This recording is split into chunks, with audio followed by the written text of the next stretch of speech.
Matthew continues, "For there shall arise false Christs and false prophets." Mark, "For false Christs and false prophets shall rise." Luke doesn't have that. Luke 17. Luke 21 doesn't have that either. Just Matthew and Mark. So I'll put that first before how Jesus shall arrive, because he's explaining what the fakes look like first, then explaining what the real second coming will look like. So Matthew 4, Mark 4, false Christs. For there shall arise false Christs and false prophets. They both have false Christs first. Shall rise, shall arise.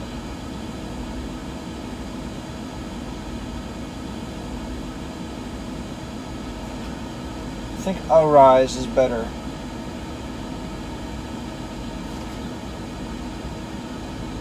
I'm going to have the mention of who first, then the fact that they're going to arise. So it's more the order from Mark. 4 is both, then false Christs and false prophets. Shall is both, and then the is only Matthew. Now both rise. And shall show great signs and wonders. Mark, and shall show signs and wonders. Not great though. But Matthew has great, so I'll put it in there. And shall show. Matthew only. Great. Back to both. Signs and wonders.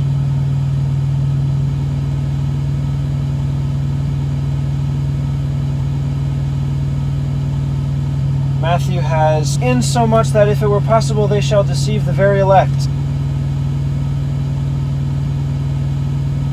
Mark, "To seduce, if it were possible, even the elect."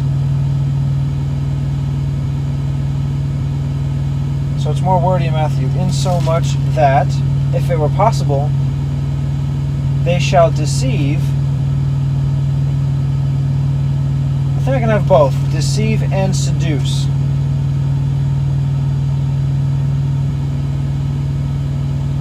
"In so much that, if it were possible," both. Mark has "to seduce." Matthew, "they shall deceive."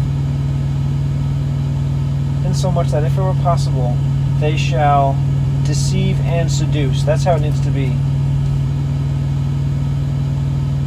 Matthew first, "they shall deceive," because you got to deceive someone before you seduce them. Well, actually, you might have to seduce them in order to pull off a good deception. I know about that. I have been deceived before, and a lot of times it takes a significant amount of confidence, and that is all seduction. That is manipulation and witchcraft. So perhaps, yes, seduction should come first to get to deception. Yeah, that's what I'm going to do. Seduce first. I need the word "and." Signs and wonders. I'll take one of these "ands." I'll say that one is only Mark. This one will be Matthew and deceive.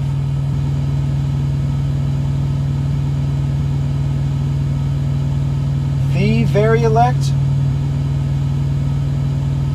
or even the elect? I think even is better. Very. You know, I have an opinion about that word, very. I think it's way overused. People use that word to explain greatness, to explain often occurrence, to explain seriousness. It's just way overused. It's like saying mucho in Spanish. That could mean so many things. Big, a lot, often. It's too used. But when you say even, it means to a certain extent. It's pretty specific, way more specific than very. So if I was going to have both, I would say even the very elect. Even all the way to the elect. But that would make the word very redundant. So I think I'm just going to leave off that word. I don't think it's too common here, but it is redundant in the face of the word even. So, even the elect.